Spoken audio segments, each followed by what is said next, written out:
Friend, आज हम पढ़ाने जा रहे हैं क्लास 7th का Hindi supplementary top chapter 9। Chapter name है द्रोणाचार्य।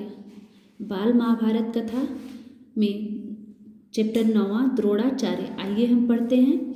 आचार्य द्रोण महर्षि भरद्वाज के पुत्र थे। पांचाल नरेश का पुत्र द्रुपद भी द्रोण के साथ ही भरद्वाज आश्रम में शिक्षा पा रहा था। दोनों में गहरी मित्रता थी। कभी कभी राजकुमार द्रुपद उत्साह में आकर द्रोण से यहाँ तक कह देता था कि पांचाल देश का राजा बन जाने से मैं आधा राज्य तुम्हें दे दूंगा। शिक्षा समाप्त होने पर द्रोणाचार्य ने कृपाचार्य की बहन से ब्याह कर लिया। उससे उनके एक पुत्र हुआ जिसका नाम उन्होंने अश्वत्थामा रखा।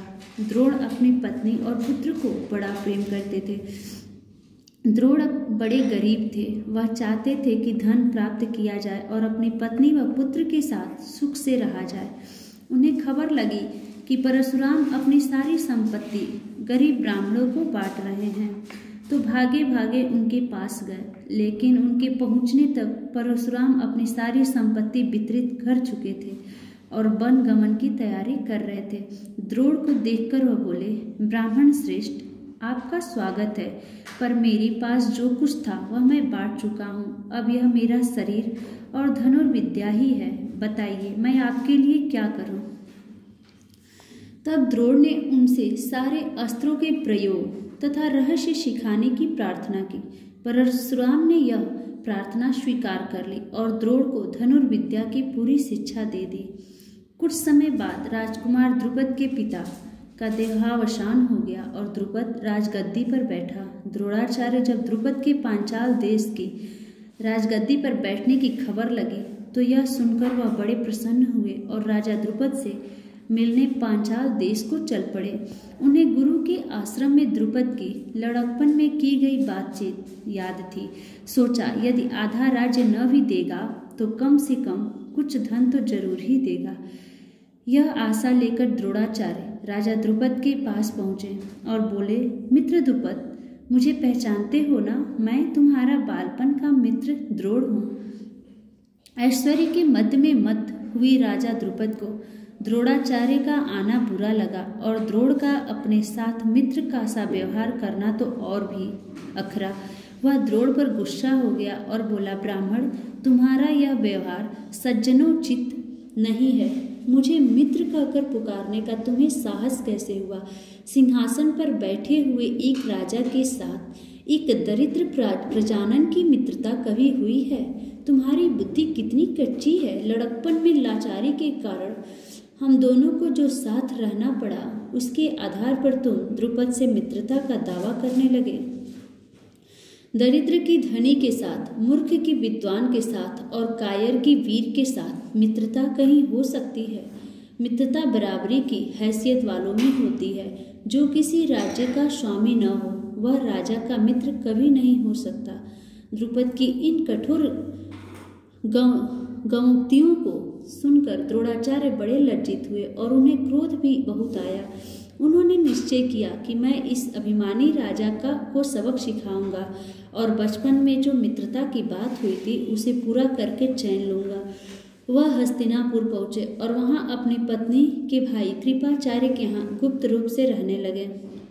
एक रोज हस्तिनापुर के राजकुमार नगर से बाहर कहीं गेंद खेल रहे थे कि इतने में उनकी गेंद एक कुएं में जा गिरी। युधिष्ठिर उसको निकालने का प्रयत्न करने लगे तो उनकी अंगूठी भी कुएं में गिर पड़ी। तभी राजकुमार कुएं के चारों ओर झांक झांक कर देखने लगे, पर उसे निकालने का उपाय उनको नहीं सूझता था। एक कृष्ण वर्ण का ब्राह्मण मुस्कुराता हुआ यह सब चुपचाप देख रहा था। राजकुमारों को उसका पता नहीं था। राजकुमारों को अचरज में डालता हुआ वह बोला, राजकुमारों बोलो, मैं गेंद निकाल दूं तो तुम मुझे क्या दोगे? ब्राह्मण श्रेष्ठ, आप गेंद निकाल देंगे तो कृपाचार्य के घर आपकी बढ़िया दावत करेंगे। युधिष्ठिर ने हंसते हुए कहा। तब द्रोणाचार्य ने पास में पड़ी हुई सीख उठा ली और उसे पानी में फेंक दिया। सीख गेंद को ऐसे जाकर लगी जैसे तीर और फिर इस तरह लगातार कई सीखें वे कुएं में डालते गए। सीखें एक दूसरे के सिरे से चिपकती गईं। जब आखिरी सीख का सिरा कुएं के बाहर तक पहुंच गया तो द्रोणाचार्य ने उसे पकड़कर खींच लिया और गेंद निकल आई। सब राजकुमार आश्चर्य से यह करतब देख रहे थे। उन्होंने ब्राह्मण से विनती की कि युधिष्ठिर की अंगूठी भी निकाल दीजिए। द्रोण ने तुरंत धनुष चढ़ाया और कुएं में तीर मारा। पल भर में बाण अंगूठी को अपनी नोक में लिए हुए ऊपर आ गया। द्रोणाचार्य ने अंगूठी युधिष्ठिर को दे दी। यह चमत्कार देखकर राजकुमारों को और भी ज्यादा अचरज हुआ। उन्होंने द्रोण के आगे आदरपूर्वक सिर नवाया और हाथ जोड़कर पूछा, महाराज, हमारा प्रणाम स्वीकार कीजिए और हमें अपना परिचय दीजिए कि आप कौन हैं, हम आपकी क्या सेवा कर सकते हैं, हमें आज्ञा दीजिए। द्रोण ने कहा, राजकुमारों, यह सारी घटना सुनाकर पितामह भीष्म से ही मेरा परिचय प्राप्त कर लेना।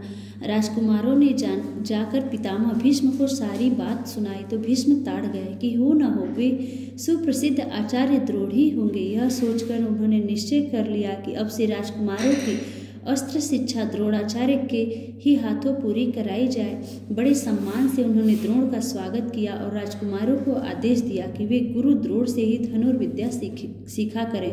कुछ समय बाद जब राजकुमारों की शिक्षा पूरी हो गई तो द्रोणाचार्य ने उनसे गुरु दक्षिणा के रूप में पांचाल राज द्रुपद को कैद कर लाने के लिए कहा।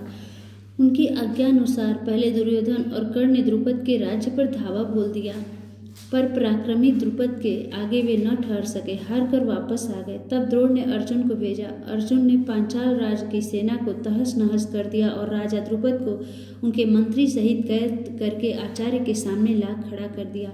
द्रोणाचार्य ने मुस्कुराते हुए द्रुपद से कहा, हे वीर, डरो नहीं, किसी प्रकार की विपत्ति की आशंका न करो। लड़कपन में तुम्हारी हमारी मित्रता थी, साथ साथ खेले कूदे उठे बैठे।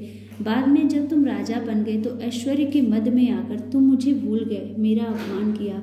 तुमने कहा था कि राजा ही राजा के साथ मित्रता कर सकता है, इसी कारण मुझे युद्ध करके तुम्हारा राज्य छीनना पड़ा, परंतु मैं तो तुम्हारे साथ मित्रता ही करना चाहता हूँ, इसलिए आधा राज्य तुम्हें वापस लौटा देता हूँ, क्योंकि मेरा मित्र बनने के लिए भी तुम्हें राज्य चाहिए ना। मित्रता तो बराबरी की हैसियत वालों से ही हो सकती है।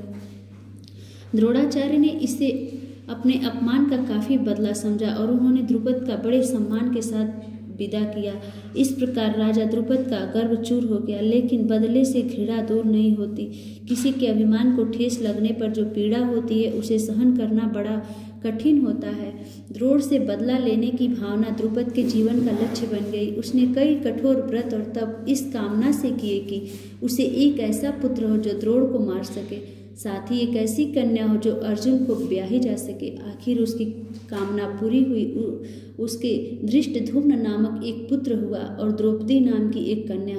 आगे चलकर कुरुक्षेत्र की रणभूमि में अजय द्रोणाचार्य इसी धृष्टद्युम्न के हाथों मारे गए थे। तो एक का चैप्टर यहीं पे समाप्त होता है। आप इस चैप्टर को पढ़िएगा, इससे आपको द्रोणाचार्य के बारे में जानकारी मिलेगी।